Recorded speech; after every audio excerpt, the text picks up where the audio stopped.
রাজধানীর বিজয় সরণি সিগন্যাল। সাধারণ সময়ে এই সিগন্যালে দীর্ঘ যানজটে পড়তে হয়। তবে ঈদের দিন সড়কের এই অংশ সহজেই পার হচ্ছে সব ধরনের যানবাহন। রাস্তায় ট্রাফিক পুলিশ থাকলেও খুব বেশি বেগ পেতে হচ্ছে না তাদের। ফাঁকা রাজধানীতে খুব কম সময়ে গন্তব্য যেতে পারায় খুশি সাধারণ মানুষ।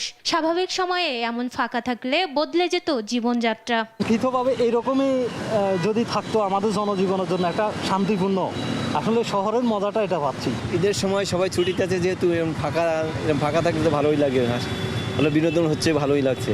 তবে ফাঁকা ঢাকায় কিছুটা ভোগান্তিও আছে সাধারণ মানুষের। গণপরিবহন ও রিকশা কম থাকায় বাড়তি ভাড়া গুনতে হচ্ছে। যদিও ফাঁকা রাজধানীর এ সময়টা উপভোগ করেন নগরবাসী। সিএনজি পাচ্ছি না, পেলেও সে ডাবল টাকা থেকে আরো বেশি ভাড়া যাচ্ছে। রিকশাও একই অবস্থা, দূরে কোথাও রিকশা যাচ্ছে না, সিএনজি নিয়ে যাইতে বাধ্য হচ্ছি। রিকশা, উবার চালক, গণপরিবহনে যাত্রী কম থাকায় কমেছে আয়ও। তবে ঈদের এ সময়টা যানজট না থাকায় স্বস্তিতে তারাও। রাস্তা হলো ফাঁকা, যানজট কম, পিছন কম, কিন্তু গাড়ি চলে মজা।